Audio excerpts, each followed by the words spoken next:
Travailleuses, travailleurs, la démocratie, c'est le droit pour les citoyens de choisir tous les 5 ou 7 ans parmi un certain nombre de candidats déjà triés, les hommes qui au Parlement ou à la présidence de la République prétendront ensuite, au nom du peuple, diriger un appareil d'État, une administration, une justice, une armée et une police dont les responsables sont eux quasiment inamovibles et en tout cas loin d'être soumis au suffrage ou même au moindre contrôle des électeurs.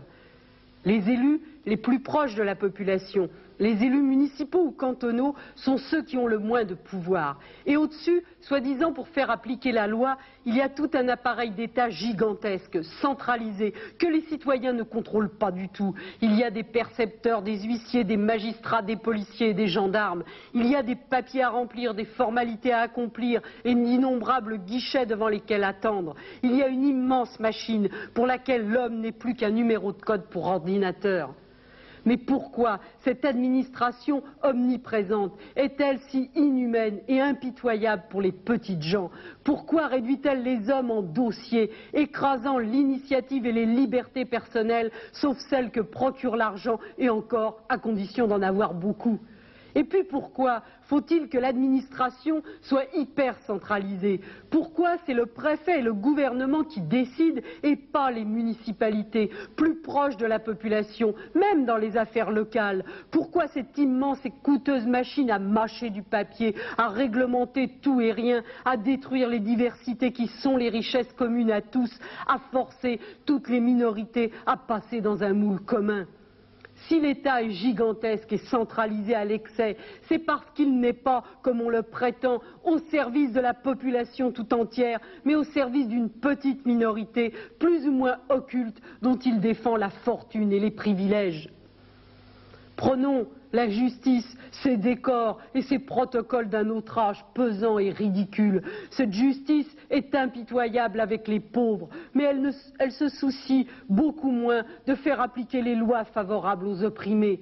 Une mère de famille emprisonnée plusieurs mois pour 100 francs seulement de découvert, cela c'est malheureusement déjà vu. Mais des promoteurs qui, avec l'aide des tribunaux, ont fait exproprier des familles entières, cela s'est vu aussi. Des rois de la pègre ou de la drogue qui sortent de prison pour couler des jours heureux sur la Côte d'Azur parce qu'ils bénéficient de protection politique, cela se voit aussi. Le peuple n'a aucun contrôle sur cette justice qui n'est rendue en son nom que pour mieux cacher qu'elle est contre lui. Même chose pour la police. Si la police n'existait que pour protéger les gens contre les voleurs et les assassins, elle serait là où vit la population, à son contact, et chaque policier serait connu et des gens qu'il est censé représenter et protéger. Elle ne serait pas dans les casernes ou concentrée dans les commissariats. Il y a des policiers par quart entier pour protéger les ambassades ou les déplacements officiels. Il y en a pour intervenir contre les ouvriers en grève, pour réprimer les manifestations de paysans, de commerçants ou de marins-pêcheurs. Il y en a pour faire des rafles dans les foyers ou les quartiers d'immigrés. Et quand on les voit dans le métro, c'est pour surprendre quelques resquilleurs qui sautent un tourniquet. Il y a eu des centaines de policiers à Plogoff, à Chaux dans les Ardennes ou ailleurs pour imposer de force à la population des centrales nucléaires dont elle ne veut pas. Mais il n'y en a pas là où la sécurité de la population l'exigerait, dans les banlieues populaires ou la nuit dans les métros, les bus ou les rues désertes. La gendarmerie vient d'annoncer le renouvellement de ses chars AMX. Pourquoi faire ces blindés? Sûrement pas pour empêcher qu'on vole leurs sacs aux femmes qui rentrent le soir du travail. Alors, à quoi servent la police et la gendarmerie? Pas à protéger la sécurité des citoyens contre les malfaiteurs, mais à protéger le gouvernement et les intérêts des riches, des puissants et des expropriateurs contre l'ensemble de la population. Oui, l'État est trop centralisé. Oui, l'État est bureaucratique parce qu'il a pour rôle de défendre le pouvoir économique des capitalistes et des banquiers, de couvrir les injustices, les inégalités, les oppressions que le pouvoir maintient. Et que dire de ces départements et territoires dont les peuples vivent à 7000 ou 10 000 kilomètres d'ici, les uns au bord de l'Atlantique, d'autres sur les bords de l'océan Indien ou encore au milieu de l'océan Pacifique et qui se nomment Martinique, Guadeloupe, Guyane, Réunion, Nouvelle-Calédonie ou Polynésie dite française. Ces pays sont toujours pillés de leurs richesses naturelles et on refuse toujours à leurs habitants le droit de gérer eux-mêmes leurs propres affaires.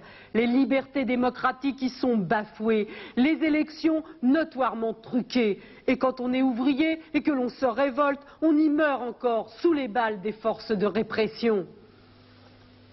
Et cet État centralisé, bureaucratique et antidémocratique coûte des sommes colossales à la collectivité. Et ce sont les classes laborieuses qui payent l'essentiel des impôts.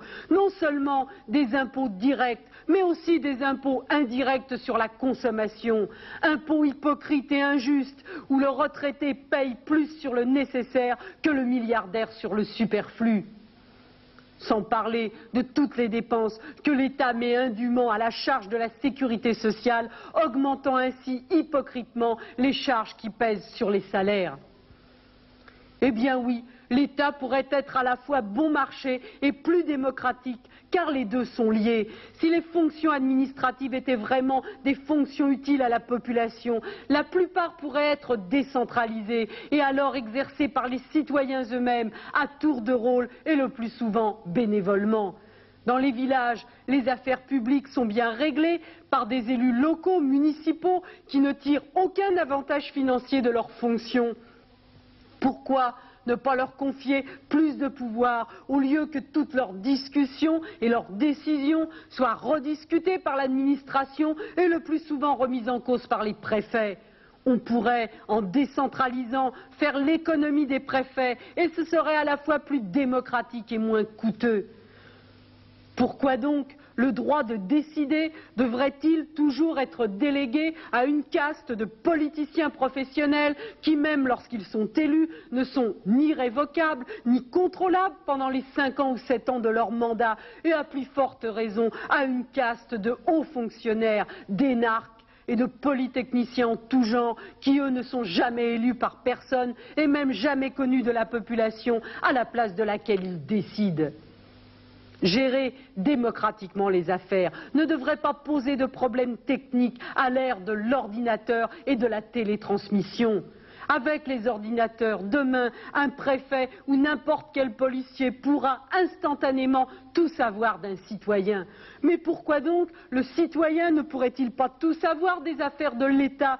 Pourquoi l'opinion des citoyens ne pourrait-elle pas être prise en compte sur toutes les questions qui les concernent, aussi bien localement que sur les grands problèmes nationaux, comme l'utilisation du budget de la collectivité, par exemple? L'ordinateur, qui menace aujourd'hui la liberté des citoyens, pourrait au contraire leur donner le moyen d'être partie prenante dans toutes les décisions. Car ce sont les hommes au pouvoir qui utilisent les ordinateurs à sens unique. Et la justice, rendue aujourd'hui par un corps de magistrats professionnels, pourrait être rendue, et à tous les niveaux, par des citoyens élus à cet effet. Et même s'il y avait des injustices commises, elles ne seraient pas toujours, comme maintenant, au détriment des plus pauvres.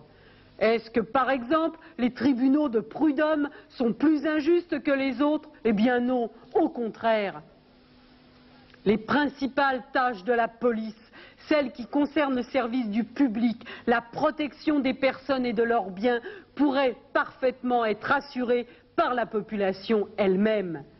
Dans les petits villages, les sapeurs-pompiers sont des habitants volontaires, organisés pour lutter contre l'incendie. Alors pourquoi, dans les quartiers et les villages, les habitants ne pourraient-ils pas organiser leur propre défense collective contre l'insécurité ?